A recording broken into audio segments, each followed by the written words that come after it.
Volvemos para hablar sobre este asunto, el colapso en la línea 12 del metro, porque acabamos de lograr la comunicación precisamente con su exdirector general, Jorge Gaviño Ambriz, a quien le agradecemos muchísimo la comunicación. Gracias, exdirector, bienvenido a este programa. Gracias, Luisa, gracias por escucharme y saludos al auditorio. Al contrario, muchas gracias por su tiempo. Sabemos que precisamente hoy tiene una agenda bastante ocupada. Vicecoordinador, además del grupo parlamentario del PRD, quisiera preguntarle por la sombra que traía ya esta línea 12. Sabemos que a usted le tocó primero en la Asamblea Legislativa del Distrito Federal toda la revisión a estas denuncias que se hacían sobre un posible descarrilamiento en la línea 12 y después tal cual, como director, la suspensión, mantenimiento e incluso la supervisión de una agencia internacional que aseguró que ya no habría ningún problema, ¿no? Esta certificación por parte de la compañía alemana. ¿Esa quedó en el pasado por completo o podría existir la posibilidad de que tenga algún vínculo con lo que pasó ayer por la noche? No, son cosas distintas. Lo que se resolvió en aquel entonces son el tema de las vías, la dureza del acero de las vías y también el tema del desgaste ondulatorio, que lo que provocaba eran vibraciones muy fuertes y con ello pues la imposibilidad de dar un servicio adecuado y desde luego también el riesgo. Pero este tema de los trenes, de los durmientes y de los rieles, pues fue resuelto. Ese no es el problema que estamos viviendo. Ahorita lo que estamos viendo es un desplome de una trave que se tendrá que revisar las causas del desplome, que puede ser desde el tema estructural de la propia trave, el debilitamiento del material por alguna causa, el movimiento horizontal de la propia trave y el debilitamiento de los puntales donde estaba sostenida. Es decir, tendremos que esperar el dictamen para poder pues opinar con certeza qué fue lo que ocurrió. De acuerdo. Leo una entrevista de uno de los representantes de TÜV Rheinland, no sé si lo estoy pronunciando bien, mi alemán está bastante oxidado, pero esta empresa que se dedica a la certificación, inspección y verificación de instalaciones, principalmente de sistemas ferroviarios, dijo en aquel entonces que podemos asegurar que la línea 12 funciona y es segura para las personas pasajeras. ¿No se revisó entonces la estructura, digamos, la obra civil, que no fuera peligrosa también la obra per se, digamos, además de estas vías y rieles que nos comenta? Bueno, se hacen revisiones estructurales, desde luego, como parte de los trabajos de mantenimiento. La propia jefa de gobierno señaló que el año pasado se hizo una revisión estructural en la línea 12. En esta parte también, a pregunta expresa de un reportero, señaló que se había realizado y que iban a dar a conocer ese dictamen de hace un año. Y cada vez que tiembla, por ejemplo, se revisan las estructuras. A nosotros nos tocó el temblor del 17 revisar las estructuras, tuvimos que reformar. Híjole, se nos cortó la comunicación con Jorge Gaviño justo cuando nos iba a decir que a él le había tocado la revisión después del sismo del 2017. Precisamente la mayoría de los ingenieros civiles, incluso quienes participaron en esta dictaminación y revisión a la obra completa en aquel entonces, cuando él era diputado local y después director del metro, han dicho esto reiteradamente, que después de cada percance natural se tiene que volver a hacer una revisión de las obras, sobre todo estas que tienen tramos elevados, sobre todo estas que tienen distintos tipos de suelo. Efectivamente, debió haber habido una revisión después de los sismos del 2017, particularmente porque hubo denuncias de la ciudadanía que veía algunas grietas en la infraestructura y se asustaban.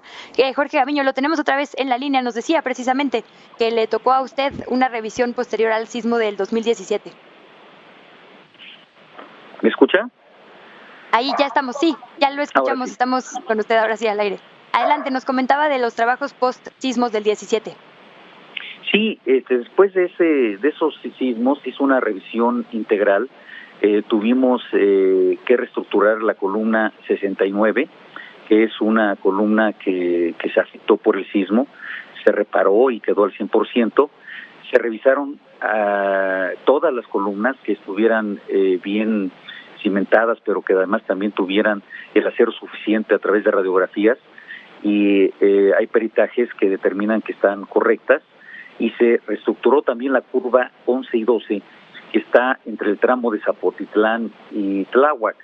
Esas curvas, que eran las curvas más largas, tuvieron un arqueo,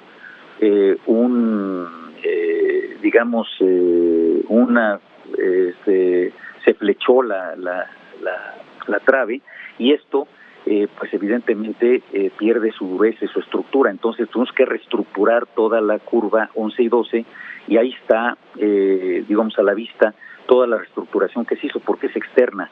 Están unos puntales, están traves de acero, y está perfectamente bien reestructurada. Cada vez que tiembla digamos de 5 grados hacia arriba, se deben de revisar todas las estructuras y volver a hacer dictámenes estructurales, porque es muy importante tener la certeza de que no se han movido las traves, de que los pilares están firmes, de que no están afectados, y todo eso se debe de hacer permanentemente cada vez que hay o algún movimiento de trenes inusual, digamos un movimiento inusual de tierra, un asentamiento diferencial. Cada vez que ocurre algo así, se deben hacer revisiones estructurales. Justo hoy en la mañana hablaba la jefa de gobierno sobre seguros y demás cosas que se tendrán que revisar. En el periodo que usted fue director, ¿las empresas certificadoras internacionales firman alguna especie de garantía una vez que aseguraron que la obra era segura, digamos, para su reapertura? Es decir, ¿se tendría que revisar los contratos de hasta ese entonces, o hablamos únicamente de asuntos nuevos, digamos, de este sexenio en adelante? No, bueno, los que firmaron el tema de los peritajes para dar la seguridad, son peritajes que se tienen que hacer cada año, cada 2 años, según lo que se esté contratando, porque siempre y cuando se dan los vistos buenos tecnológicos, de tecnología, diciendo que van a funcionar y que son seguros estos sistemas, son seguros siempre y cuando se les dé el mantenimiento adecuado. Por ejemplo, en la línea 12 nosotros teníamos un protocolo de revisión diaria de lo que es la vibración en todas las estaciones y el sonido que provoca el paso del tren a través de las curvas, por ejemplo, que hace un sonido muy fuerte, que eso no es otra cosa más que la fricción entre los rieles y las ruedas. Se debe de ir monitoreando para evitar que aumente este sonido, porque esto implica que hay mayor vibración y se afecta todos los demás sistemas. Deben estar bien lubricados, deben de revisarse periódicamente que no haya, digamos, una flechación de lo que es las traves, es decir, que no estén abombadas, que no estén arqueadas. Todo eso hay que revisar permanentemente. Por último, exdirector, para no quitarle más tiempo, esta mañana escuchaba en una entrevista de radio al líder del Sindicato Nacional de Trabajadores, precisamente del Metro. Él decía que, de acuerdo con su expertise y evaluación, se trataría de una falla de la obra civil, pero con todas estas revisiones que usted nos dice que se hicieron, ¿entonces apostaría que más bien fue un tema de mantenimiento? No, bueno, es que pueden ser las dos cosas, evidentemente, pero eso nos lo va a decir precisamente el peritaje. Mire, puede ser de origen el problema, y que se fue debilitando. O sea, si es de origen es que no tenía el acero enriquecido de tal manera que no quedó lo suficientemente elástico el acero o lo suficientemente duro. Tiene que hacerse el peritaje a ver cómo está. Si hubo alguna flexión anterior al desplome, esto quiere decir que se pudo haber evitado. Es decir, el peritaje nos va a decir cuál es el estado actual del acero y cuál era el estado actual de la trave, cómo estaba colocada, si no se desplazó. Todo eso nos lo van a dar a entender en el dictamen correspondiente, cosa que tenemos que esperar. Ya la jefa de gobierno anunció que será una empresa holandesa, me parece, la que va a hacer el peritaje. Pues vamos a esperar a ver cuál es el tema que nos comenta. Le agradecemos muchísimo, Jorge Gaviño, por su tiempo, y si nos permite mantenemos comunicación. Seguramente hablaremos de esto durante los próximos días. Con mucho gusto, a la orden. Muchísimas gracias y buenas tardes. Actualmente es diputado del PRD, pero le decíamos, fue también director del Metro y antes había sido también diputado local, y a él le tocó toda esta revisión que se hizo precisamente. Se citaron a comparecer a funcionarios, a empresas privadas para saber qué es lo que había pasado. Nos dice, esto servía únicamente por 2 años. Seguiremos hablando al respecto. Pausa y volvemos, no se vaya.